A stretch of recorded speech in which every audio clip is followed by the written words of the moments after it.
안녕하십니까. 최학산 선교사입니다. 행복한 감사기도 시간, 제가 먼저 기도하고 시간 또 시작하겠습니다.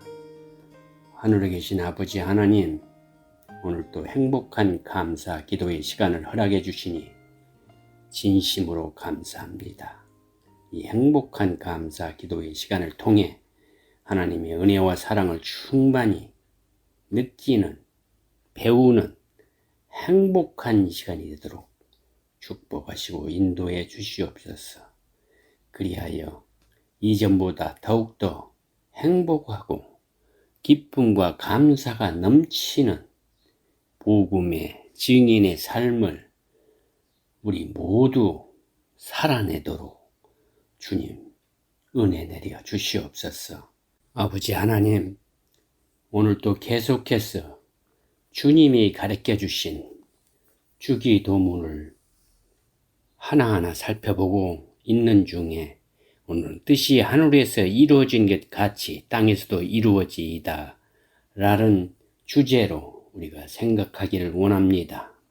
이 말씀 가운데 주님이 우리에게 들려주고자 하시는 그 은혜와 말씀을 지혜롭게 깨닫는 아름다운 시간이 되도록 도와주시옵소서. 우리 모두에게 주님의 마음을 알아가는 참으로 귀한 시간이 되도록 주님, 우리 모두에게 축복하여 주시옵소서. 주님이 우리와 함께 하실 것을 믿고 이 모든 말씀 우리 주 예수 그리스도의 이름으로 간절히 기도하옵나이다. 아멘. 오늘도 계속해서 주기도문에 뜻이 하늘에서 이루어진 것 같이 땅에서도 이루어지다를 함께 묵상하기 원합니다. 뜻이 하늘에서 이루어진 것 같이 땅에서도 이루어지리라는 기도 제목을 살펴볼 때 여러분과 저희 마음속에 주님의 마음과 하늘의 뜻을 이해하는 아름다운 시간이 되도록 축복하기를 소망합니다. 이 부분에서도 당신이 생략되어 있습니다. 즉 당신의 하나님 아버지 뜻이 하늘에서 이루어진 것 같이 땅에서도 이루어지리라는 기도입니다. 하나님의 뜻을 어떻게 알 수 있습니까? 우리 그리스도인에게 하늘의 뜻처럼 어려운 것이 또 있을까요? 그 뜻이 무엇인지 알기도 실천하기도 어렵습니다. 물론 하나님의 뜻이 자명한 경우도 많습니다. 예를 들어 누군가를 미워하게 되었다면 하나님의 뜻은 그를 용서하고 사랑하는 것입니다. 하지만 그 뜻에 순종하기는 그리 쉽지 않습니다. 웬만한 미움은 풀기 어렵지 않지만 꽁꽁 뭉쳐진 증오심은 풀기가 쉽지 않습니다. 그래서 하나님의 뜻을 이루기는 어렵습니다. 하나님의 뜻을 순종하는 것은 고사하고 그 뜻이 무엇인지 알기 어려울 때도 많습니다. 사업과 관련해 매우 중요한 선택을 할 때, 자녀가 대학 전공을 정할 때 하나님의 뜻은 어디에 있을까요? 태아에게 문제가 있으면서 의사가 임신 중절 수술을 권할 때 어떻게 하는 것이 하나님의 뜻일까요? 이런 질문에 대한 명쾌한 답을 찾기란 그리 쉽지 않습니다. 이해하기 힘든 사건들 앞에서도 우리는 하나님의 뜻을 묻습니다. 거대한 자연재해로 인해 수많은 사람들의 생명이 한순간에 사라질 때, 또 지금처럼 우크라이나 사태와 같이 많은 사람들이 억울하게 죽을 때, 또 한참 밖에 정말 아름답게 천진하게 밖에서 뛰어 놀아야 할 어린아이가 질병의 굴레 속에서 시들어갈 때 우리는 하나님의 뜻을 묻습니다. 하나님의 뜻을 알기도 어렵고 안다 해도 그 뜻대로 행하기는 더더욱 어렵습니다. 그렇지만 하나님을 믿는 우리 그리스도인들에게 그분의 뜻을 살피고 순종하기 위해 노력하는 것은 매우 중요합니다. 그래서 예수님은 우리에게 뜻이 하늘에서 이루어진 것 같이 땅에서도 이루어지리라 라고 기도하라고 가르쳐 주신 것입니다. 우리는 하나님의 뜻이 무엇인지 제대로 알지 못합니다. 하지만 분명히 아는 것은 하나님은 우리에게 항상 좋은 뜻을 가지고 계신다는 사실입니다. 그것이면 충분합니다. 뜻이 하늘에서 이루어진 것 같이 땅에서도 이루어지라고 기도할 때 어떻게 하나님 아버지 뜻이 이 땅에서 이루어지는 것일까요? 하나님의 뜻과 나의 뜻, 우리의 뜻은 어떻게 다른 것입니까? 하나님 아버지의 뜻은 이 땅에서 나의 뜻이 포기되는 것으로 이루어집니다. 하나님 아버지의 뜻은 나의 뜻을 포기하고 아버지의 뜻을 신뢰하라는 것입니다.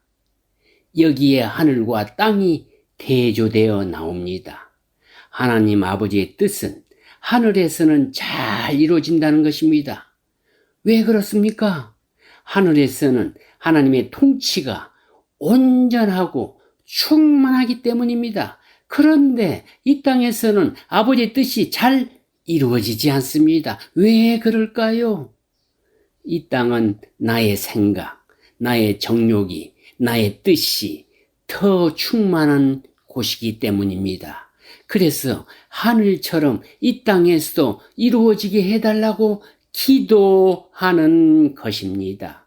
따라서 하나님의 뜻이 이 땅에서 이루어지게 해달라는 기도는 바로 이 땅에서 나의 뜻, 나의 마음, 나의 욕심, 나의 정욕을 포기하게 해달라는 기도입니다. 그 좋은 본보기를 주님의 겟세마네 기도에서 찾을 수 있습니다. 마태복음 26장 39절 조금 나아가사 얼굴을 땅에 대시고 엎드려 기도하여 이르시되 내 아버지여 만일 할만하시거든 이 잔을 내게서 지나가게 하옵소서. 그러나 나의 원대로 마시옵고 아버지의 원대로 하옵소서 하시고. 사랑하는 여러분, 예수님의 뜻은 무엇이었습니까? 이 잔을 내게서 지나가게 하옵소서였습니다. 반면에 하나님의 뜻은 무엇이었습니까?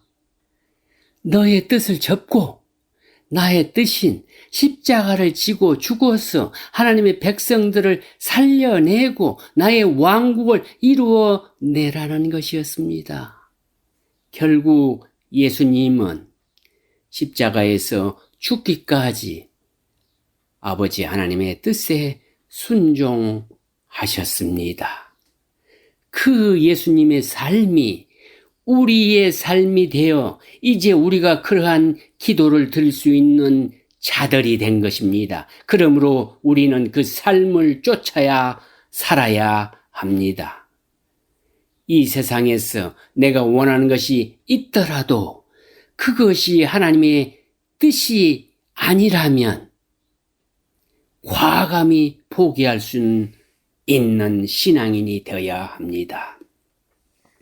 이 땅에서의 삶에 연연하지 않으며 하나님의 뜻을 위해서라면은 나의 욕심, 나의 뜻, 나의 바람, 나의 소원이 그 하나님의 뜻에 순종하기 위해서 십자가라도 마다하지 않고 바로 하나님의 뜻이 이 땅에서도 이루어지게 하옵소서라고 하는 기도의 고백이 우리 입술에서 나와야 한다는 말입니다.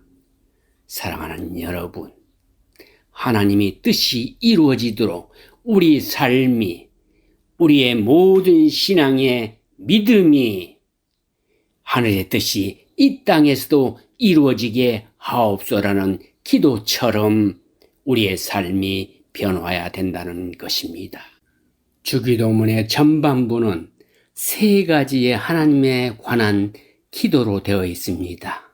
첫 번째, 하나님의 이름이 거룩히 여김을 받으시오며와 두 번째, 하나님의 나라가 임하옵소서와 그리고 오늘 배운 하나님의 뜻이 하늘에서 이루어진 것 같이 땅에서도 이루어지이다입니다.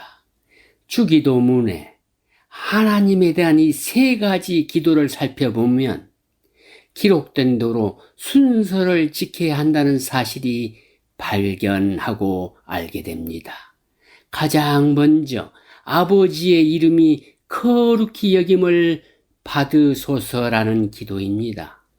이는 하늘 아버지가 어떤 분인지를 알게 해달라는 우리의 간절한 기도입니다. 두 번째는 아버지의 나라가 오게 해 주십시오입니다. 하나님이 어떤 분인지 깨달은 사람이라면 그분을 왕으로 섬기게 되며 이 세상의 모두가 그분의 통치하에 들어가기를 원하게 되어 있습니다. 그래서 하나님 나라가 오게 해 주십시오라고 고백하는 것입니다. 세 번째 기도는 아버지의 뜻이 이루어지게 해 주십시오입니다. 하나님을 왕으로 섬기는 사람은 그분의 뜻을 제일 중요하게 여깁니다. 왕의 뜻이 가장 중요하기 때문입니다. 하나님의 뜻에 따라 살려는 사람은 먼저 하나님이 어떤 분인지와 그분의 다스림이 어떤 것인지를 알아야 합니다. 그럴 때 우리는 하나님을 무한 신뢰할 수 있고 그분의 뜻이 이루어지는 일에 모든 것을 내어 드릴 수 있다는 말입니다.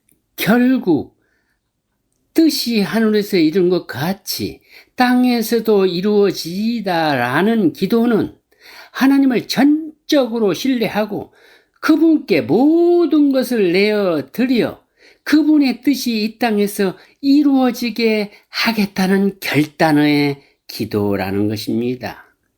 우리가 사는 이 땅이 하늘처럼 되도록 자신의 인생을 바치겠다는 기도이며 간증인 것입니다.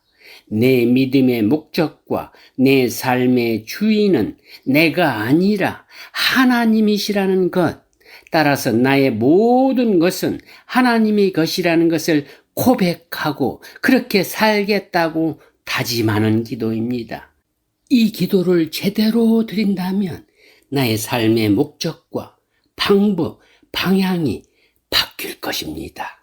우리 모두가 주기도문을 암송하거나 읽거나 묵상할 때 하나님에 대한 이 세 가지 기도를 드릴 때 나 자신을 높이려는 삶이 아니라 하나님의 이름을 높이는 삶을 살게 된다는 것입니다.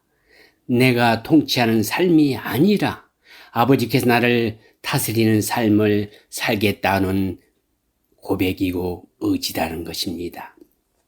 나의 말과 계획이 아니라 아버지의 뜻이 이루어지는 가장 쓸모있고 값진 삶을 살게 된다는 확실한 보증의 수표가 주기도문의 첫 번에 나와 있는 세 가지 하나님에 대한 기도 속에 들어 있다는 것입니다.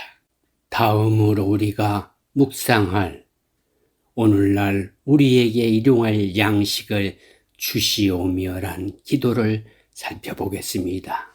주기도문은 하나님을 위한 세 가지 기도와 우리를 위한 세 가지 기도로 구성되어 있다고 말씀드렸는데 앞서 하나님을 위한 세 가지 기도를 살펴보았고 이제는 우리를 위한 세 가지 기도 곧 오늘 우리에게 일용할 양식을 주소서와 두 번째, 우리가 우리에게 죄 지은 자를 사하여 준 것 같이 우리 죄를 사하여 주소서와 세 번째, 우리를 시험에 들게 하지 마시고 다만 악에서 구하소서에 대해서 살펴보겠습니다. 주님께서는 우리 자신을 위해 기도하는 것을 허락하셨습니다. 아니, 우리 자신의 필요를 위해 기도하라고 적극적으로 격려하셨습니다. 우리의 한계와 연약함을 잘 알고 계셨기에 하나님 앞에 나아가 자신의 문제를 붙잡고 기도한 것이 우리에게 얼마나 중요한 것인지를 아셨기 때문입니다. 그러므로 우리는 무엇이든 하나님께 가지고 나아가 기도할 수 있습니다. 때로 욕심에 눈이 멀어 부정한 것을 구할 수도 있고 분별력이 없어서 잘못된 것을 구할 수도 있습니다. 늘 그러한 상태에 머물러 있는 것은 잘못이지만 신앙 성장 단계에서 그것은 자연스러운 일입니다. 마치 어린아이가 때로 자신에게 해로운 것을 달라고 구하는 것처럼 우리도 초보적인 단계에서는 그럴 수 있습니다. 하나님께서는 우리가 그런 과정을 통해 성장하기를 기대하시며 또한 도우십니다. 하나님과의 지속적인 교제를 통해 영적으로 성장해 가면 기도로서 무엇을 구할 것인지를 점점 더 명료히 분별하는 능력까지도 주신다는 것입니다. 예수님은 주기도문을 통해 우리 자신을 위해 기도할 때 잊어서는 안 되는 기도 제목을 3가지로 정리해 주셨습니다. 하나님을 하나님답게 아는 사람이라면, 하나님의 다스림 아래서 자신을 내어드리는 사람이라면, 그리고 그분의 뜻이 이루어지는 것을 진정으로 소망하는 사람이라면 언제나 마음에 품어야 할 기도 제목이 있다는 것입니다. 그 첫 번째 기도가 오늘 우리에게 일용할 양식을 주소서입니다. 일용할이라는 말로 번역된 헬라어는 오늘 먹을이라는 뜻으로 풀 수도 있고 내일이라는 뜻으로 풀 수도 있다고 합니다. 어떤 뜻으로 보든 여기서 구하는 것은 두고두고 먹을 풍족한 양식이 아니라 삶을 위한 기본적인 양식입니다. 매일 아침에 일어나 오늘 하루 먹을 것을 주십시오라고 기도하라는 뜻입니다. 일용할 양식을 구하는 기도에는 매일 아버지 하나님께 우리의 삶을 의지하고자 하는 의미가 담겨 있습니다. 왜 하나님은 예수 그리스도를 통해 일용할 양식을 구하라고 하셨을까요? 그것은 매일 아버지 하나님과의 동행과 그분의 도움 없이는 살 수 없는 존재가 되기를 구하라는 뜻입니다. 일용할 양식을 위해 기도하는 것은 그 양식이 하나님께서 주신 것이라는 사실을 인정하고 고백하며 선언하는 것입니다. 따라서 이 기도는 내 삶의 주인이 누구인지를 선언, 고백하고 그분의 주권에 나를 내어 맡기는 기도입니다. 일용할 양식에는 우리의 육체를 위해 먹을 것과 함께 영의 양식도 포함된다는 것도 기억해야 합니다. 여기서 양식에 해당하는 헬라어 아르토스는 빵을 말합니다. 성경을 처음 번역할 당시 우리나라엔 빵이 없었습니다. 그래서 빵과 비슷한 떡으로 번역했습니다. 그런데 문제는 이스라엘 사람들에게는 빵이 주식이지만 우리나라 사람에게는 떡은 특별한 날에 먹는 별식이지 주식이 아닙니다. 그럼 주식인 밥으로 번역하면 어떨까? 그런데 밥만 먹기는 힘듭니다. 반찬도 있어야 하고 국도 있어야 합니다. 이렇게 번역 과정에서 확실히 해당되는 말이 없을 때 번역자는 적당히 타협합니다. 타협 끝에 나온 말이 양식입니다. 아우구스티니우스는 이 양식이 세 가지를 뜻한다고 했습니다. 첫째는 문자적으로 육신을 위해 필요한 만큼의 일용할 음식이고, 둘째는 주의 만찬에서 경건한 자에게 주어지는 성별된 빵이며, 셋째는 생명의 빵으로서 하나님의 말씀입니다. 육의 양식은 우리가 이 땅을 살기 위해 취하는 음식을 말합니다. 동시에 이 양식은 모든 필요와 결핍을 상징하는 단어이기도 합니다. 먹고 마시는 것, 집, 좋은 배우자와 자녀, 이웃을 의미합니다. 예수님 시대에는 먹고 사는 문제로 공경에 처한 사람들이 워낙 많았습니다. 고아와 과부가 굶어 죽을 확률이 높았던 시대입니다. 당시에는 먹을 것이 없는 자들에게 먹을 것을 나누어 주는 것이 공의였습니다. 모든 결핍을 느낄 때마다 이 필요를 채워달라고 구하는 것은 지극히 피조물다운 모습, 자녀다운 모습입니다. 필요한 것을 채워달라 하지 않는 것은 쓸데없이 자존심을 내세우는 것입니다. 아직도 자신을 자기 인생의 주인으로 생각한 사람은 자기의 필요를 구하지 않습니다. 그래서 피조물인 우리는 결핍이 생기고 도움이 필요할 때 주님께 간구해야 하는 것입니다. 성경은 우리를 영과 육을 가진 존재라고 규정합니다. 하나님이 흙으로 빚으시고 그 코에 생기를 불어넣음으로써 우리는 인간이 되었습니다. 즉 영을 불어넣은 후에야 우리가 인간이 된다는 것입니다. 인간은 영이 없는 육체만의 존재도 육체 없는 영만의 존재도 아닙니다. 그래서 우리가 구해야 하는 양식에는 육의 양식뿐만 아니라 영의 양식도 포함됩니다. 그러나 대부분 사람들이 육의 양식만을 구합니다. 세상 필요를 채워달라며 육의 양식만을 구합니다. 이것이 바로 우리가 불균형의 삶을 살게 되는 이유입니다. 육신의 양식과 복만 구하며 영의 양식과 복을 삼아오지 않기에 신앙과 세상의 삶이 따로 노는 것입니다. 예수님이 광야에서 사탄에게 받은 첫 번째 시험이 돌덩이를 떡으로 만들라는 것이었습니다.